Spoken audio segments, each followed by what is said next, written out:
Bismillahirrahmanirrahim. Assalamualaikum warahmatullahi wabarakatuh. Bismillahirrahmanirrahim. Alhamdulillahilladzi faddala bani Adam bil ilmi wal amal ala jami'il alam. Wassalatu wassalamu ala Muhammadin sayyidil arabi wal ajam wa ala alihi wa ashabihi ya nabi'ul ulumi wal hikam, amma ba'd. Peserta DDI yang dirahmati Allah Subhanahu wa taala, syukur alhamdulillahi rabbil alamin, pada kesempatan pagi hari ini Allah memberikan nikmat kepada kita, nikmat kesehatan, nikmat keimanan, keislaman, sehingga kita biasa istiqamah dalam menjalankan ibadah kepada Allah Subhanahu wa taala. Salawat dan salam semoga tetap terlimpahkan kepada junjungan kita Nabi besar Muhammad sallallahu alaihi wasallam. Allahumma shalli wa sallim wa barik alaihi. Mudah-mudahan nanti fi yaumil qiyamah kita mendapatkan syafaat Rasulullah Muhammad sallallahu alaihi wasallam, dan bersama Rasulullah Muhammad sallallahu alaihi wasallam masuk ke dalam surganya Allah Subhanahu wa taala. Hadratul muhtaramin, para peserta DDI yang dirahmati Allah Subhanahu wa taala, tema yang diberikan kepada kami pada TDI pada kali ini adalah memperbaiki akhlak meraih sukses. Sebelum kita masuk kepada pemahaman tema tentang memperbaiki akhlak, ada baiknya kita pahami dulu apa sebenarnya akhlak itu. Akhlak merupakan bahasa Arab, merupakan bentuk jamak yang mufradnya adalah khulukun. Ini terkait dengan kata kholako, menciptakan, al-khaliq, sang pencipta Allah Subhanahu wa taala, dan al-makhluk, makhluk yang diciptakan oleh Allah Subhanahu wa taala. Sedangkan kata khuluk itu merupakan bentuk masdar. Khuluk bentuk masdar sama dengan kholkun. Hanya saja kalau khulukun, jadi kata kholako menciptakan, kholkon wa khulukon itu artinya ciptaan. Jadi kalau kholkun itu ciptaan Allah Subhanahu wa taala yang bersifat kasat atau bisa dilihat. Sedangkan khulukun adalah ciptaan Allah Subhanahu wa taala juga yang tidak bisa kasat dilihat oleh mata. Kalau khulukun itu bisa dilihat dengan basar, dengan mata kita. Tapi kalau khulukun itu bisa dilihat dengan basirah. Basirah itu sesuatu pengetahuan, kemudian intuisi yang ada di dalam diri kita, kita bisa melihat apakah dia memiliki akhlak yang baik atau tidak. Jadi akhlak itu terkait dengan sesuatu yang imateri, kalau kholqun ciptaan itu yang materi. Di dalam Al-Quran, alladzi ahsana kulla syai'in khalaqah wa bada'a khalqal insana min tin. Jadi khalqal insan itu berarti menciptakan manusia secara fisik. Mintin terbuat dari saripati tanah.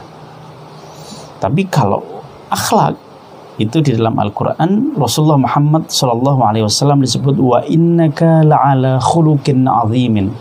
Engkau wahai Muhammad sungguh merupakan pribadi yang memiliki akhlak azim, akhlak yang agung, akhlak yang mulia.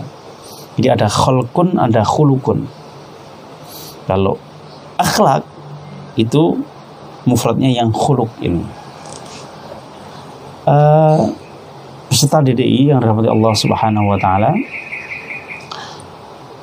Rasulullah Muhammad sallallahu alaihi wasallam menyatakan dalam sebuah hadis bahwa sesungguhnya diutusnya Rasulullah Muhammad sallallahu alaihi wasallam itu tujuannya adalah memperbaiki akhlak manusia. Innama bu'itstu liutammima makarimal akhlak. Sesungguhnya aku ini diutus untuk menyempurnakan akhlak manusia. secara sederhana mungkin kita akan memahami, oh berarti perilaku yang lain nggak penting, yang penting akhlaknya bagus. Akhlak dalam Islam itu berbeda dengan pengertian tabiat, kebiasaan, moralitas sebagaimana yang ada dalam masyarakat. Akhlak dalam Islam itu berangkat dari iman, Islam, dan ihsan. Jadi di dalam agama itu ada 3 pilar yang membentuk karakter seorang muslim. Yang pertama iman. Iman itu artinya percaya. Adanya di dalam hati. Jadi kepercayaan itu adanya di dalam hati dan nanti akan terbukti dengan perilakunya. Rukun iman ada 6. Al-imanu billahi wa malaikatihi wa kutubihi wa rusulihi wal yaumil akhiri wa al-qadha. Jadi yang terakhir itu qadar bi khairihi wa syarrihi itu. Jadi ke-6 itu semuanya ada di dalam hati. Yang pertama, iman kepada Allah. Bagaimana kita mengimani Allah? Itu tidak bisa kita melihatnya dengan basar. Tapi ada di dalam hati kita keyakinan itu. Sesuatu yang nyata tapi tidak terlihat. Yang kedua, dengan kitab Allah. Kita membaca Al-Quran, kita harus yakin beriman bahwa itu benar-benar firman Allah, bukan karangan manusia. Kemudian dengan malaikatnya Allah. Yang kedua malaikat, kitabnya, kemudian Rasulnya, Rasulullah Muhammad SAW harus kita imani bahwa Rasulullah Muhammad SAW menerima wahyu dari Allah Subhanahu Wa Taala, dan kita harus yakin pada suatu saat akan ada hari kiamat dan kita akan melakukan perjalanan panjang setelah hari kiamat itu. Yang terakhir kita mengimani adanya qadha dan qadar, ketentuan-ketentuan Allah yang sudah ada pada diri kita dan alam semesta. Semuanya ada di dalam hati. Jadi orang yang beriman itu bagaimana bisa dilihat atau dibuktikan, yaitu dengan Islam. Jadi kalau dia beriman di dalam hatinya, maka dia akan bersyahadat, menyaksikan bahwa sesungguhnya hanya ada satu Tuhan Allah Subhanahu Wa Taala dan Rasulullah Muhammad SAW itu utusan Allah. Yang kedua, setelah syahadat dia mau sholat. Sholat itu hal terpenting dalam hidup manusia, gunanya untuk membangun keharmonisan hubungan antara dia dengan Allah Subhanahu Wa Taala. Ketika manusia bertakbir Allahu Akbar, takbiratul ihram, dia bertakbir satu kali, ahrama yuhrimu ihraman, yang menjadikan dia haram untuk melakukan ucapan gerakan selain gerakan dan ucapan salat. Setelah takbiratul ihram, dia benar-benar masuk dalam wilayah kesucian Allah Subhanahu Wa Taala. Jadi ada syahadat, ada salat, ada zakat, ada puasa, ada haji, dan itu semuanya merupakan perilaku lahiriah. Bisa ibadah yang bersifat gerakan tubuh kita, ibadah-ibadah, atau ibadah-ibadah maliyah. Zakat itu masuk kategori ibadah maliyah. Jadi semuanya, jadi orang yang memiliki iman, dia akan menjalankan syariat Islam. Kemudian akibat dari iman dan Islam itu akan terbentuk karakter yang terjaga. Kalau dalam terminologi agama, al-ihsanu an ta'budallaha ka'annaka tarahu wa illam takun tarahu fa innahu yaraka. Anda benar-benar sadar bahwa hidup Anda 24 jam itu dalam pengawasan Allah Subhanahu Wa Taala. Tidak ada satupun yang terlewat dari pengawasan Allah. Itu perasaan ihsan itu muncul dari mana? Dari keimanan, keislaman, kemudian muncul ihsan. Nah, ihsan itulah yang disebut akhlak. Jadi orang yang sudah punya ihsan, di dalam dirinya terbentuk akhlak yang mulia. Kalau diri Rasulullah disebut insan kamil, manusia yang sempurna, yaitulah kesempurnaan akhlak manusia. Saya ulang lagi, Jadi kalau iman itu bentuk yang dibentuk oleh iman adalah akidah seseorang. Orang yang imannya benar, akidahnya akan benar. Kemudian Islam itu akan terbentuk dalam syariat. Jadi orang yang Islamnya benar, dia akan mau menjalankan syariat Islam. Nah, iman dengan akidah, Islam dengan syariah, itu akan membentuk ihsan, perasaan selalu diawasi oleh Allah Subhanahu wa Ta'ala, atau yang mana kalau sudah menyatu dalam diri seseorang perasaan diawasi oleh Allah Subhanahu wa Ta'ala, itulah yang disebut akhlak atau akhlakul karimah, akhlak mulia sesuai dengan perintah Al-Quran dan Hadis. Dari situ kita bisa tahu bahwa sebenarnya Rasulullah Muhammad SAW ketika menyatakan innama bu'ithtu liutammima makarimal akhlak, akhlak yang dimaksud di situ adalah akhlak kepada Allah Subhanahu wa Ta'ala, akhlak kepada Rasulullah, akhlak kepada keluarga, ibu, ayah, akhlak kepada sesama manusia, dan akhlak kepada makhluk-makhluk yang lainnya. Di semesta ini banyak makhluk lain. Ada malaikat, ada jin, yang mana sebagai orang Islam kita harus yakin bahwa ada makhluk lain, yang mana makhluk-makhluk itu memiliki wilayah dan dunianya masing-masing yang harusnya kita saling menghormati dan tidak mengganggu. Jadi kalau ada tempat-tempat yang memang disampaikan oleh beberapa orang ada jinnya, berarti Anda juga harus bertakhalluq. Berakhlak itu artinya ya menempatkan mereka pada posisi yang sesuai, artinya tidak menyembah mereka. Jadi tidak usah mengganggu. Nah itulah. Nah, bagaimana kita memperbaiki akhlak kita? Sebetulnya manusia sejak azali itu punya dua potensi baik dan potensi buruk. Dia punya akal, dia punya hawa nafsu. Nah, memperbaiki akhlak itu adalah memilih yang baik dari yang tidak baik. Ketika kita diberi secara khalqun, secara ciptaan kasat, kita diberi mulut oleh Allah Subhanahu wa Ta'ala, maka potensi mulut itu ada dua, untuk tersenyum kepada orang lain atau untuk mengumpat orang lain. Kita memilih tersenyum daripada mengumpat. Kita punya hati yang galau, bisa tenang, kita memilih yang tenang. Kita bisa memandang sesuatu yang maksiat, kita bisa memandang sesuatu yang taat. Nah, kita pilih sesuatu yang baik-baik itu. Dan itu semuanya tidak bisa instan, jadi harus kita latih. Kita latih, memilih sesuatu yang baik-baik. Kemudian kita akan terbiasa dengan sesuatu yang baik itu. Kemudian dia akan menjadi karakter di dalam tubuh kita. Nah, setelah menjadi karakter di dalam hati kita, akhlak itu menjadi karakter, maka karakter baik itu akan selalu muncul. Akan muncul, tidak perlu ada pertimbangan atau pemikiran. Kalau Ibnu Maskawai sama Imam Ghazali menyatakan hay'ah fin nafs, berarti ada sesuatu yang kokoh, rasikhah, hay'ah rasikhah.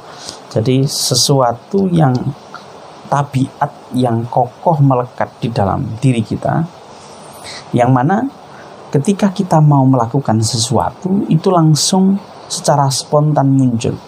Min ghairi fikrin, tidak perlu kita mikir panjang dan mempertimbangkan panjang-panjang. Kenapa begitu? Karena sudah menjadi karakter kita. Akhlak menjadi tabiat kita. Nah, ketika kita bertakhalluq dengan akhlak mulia sebagaimana akhlak Rasulullah Muhammad SAW, maka itu akan menjadi pintu kesuksesan, baik kesuksesan di dunia maupun di akhirat. Kesuksesan di dunia ketika Anda selalu tersenyum kepada orang lain, hati Anda tidak pernah dihinggapi perasaan tidak ikhlas, selalu ikhlas. Nah, itu Anda akan menjadi pribadi yang disukai oleh banyak orang. Dan itu modal Anda untuk sukses di dunia. Selain itu, akhlak Anda, baik akhlak kepada Allah Subhanahu wa Ta'ala dengan selalu menjalankan perintahnya, menjauhi larangannya, akhlak kepada Rasulullah dengan meneladani beliau, akhlak kepada orang tua dengan hormat kepada orang tua, ayah, ibu, dan keluarga, serta akhlak kepada sesama manusia, akhlak kepada alam semesta, itu akan juga menjadi jembatan Anda sukses di akhirat, mencapai ridho Allah, mencapai hati yang tenang. Jadi nanti ketika kita meninggal dunia, Allah Subhanahu wa Ta'ala akan memanggil ahli surga, yaitu mereka-mereka yang memiliki hati yang tenang. Wa ya ayyatuhan nafsul mutmainnah, ya ayyatuhan nafsul mutmainnah, irji'i ila rabbiki radiyatan mardiyah fadkhuli fi ibadi wadkhuli jannati. Jadi jiwanya tenang. Akhlak yang mulia itu akan membuat jiwa Anda tenang. Ketika Anda menghormati orang tua dengan sehormat-hormatnya, nanti Anda akan mendapat ketenangan untuk dekat dengan beliau. Anda menghormati tetangga, Anda menghormati orang lain, itu akan menumbuhkan jiwa yang tenang. Dan itulah pintu menuju sukses di dunia dan di akhirat. Untuk itu, peserta TDI yang rahmati Allah Subhanahu wa Ta'ala, jadi akhlak itu merupakan tujuan utama, tujuan akhir dari semua perilaku yang kita lakukan, dari keimanan kita dan keislaman kita, dari akidah kita dan syariat kita. Itu akan membentuk yang namanya akhlak. Jadi iman, Islam, ihsan, akidah, syariah, dan akhlak. Mudah-mudahan kita semuanya bisa meneladani Rasulullah Muhammad sallallahu alaihi wasallam, bertakhalluk, berakhlak dengan akhlaknya Rasulullah. Dengan begitu Allah Subhanahu wa Ta'ala akan memberi kesuksesan kepada kita, sukses hidup di dunia dan sukses hidup di akhirat. Mudah-mudahan wabah ini, wabah yang sekarang melanda kita, juga menjadi pengingat bahwa kita harus berintrospeksi. Jangan-jangan akhlak kita masih tercela, akhlak kita kepada Allah kita belum menyembah sepenuhnya, masih banyak melanggar perintahnya. Akhlak kita kepada Rasulullah kita belum menjadikan Rasulullah sebagai qudwah, panutan terbaik dalam hidup kita. Jangan-jangan kita masih durhaka kepada orang tua kita, tidak menghormatinya, mengabaikannya.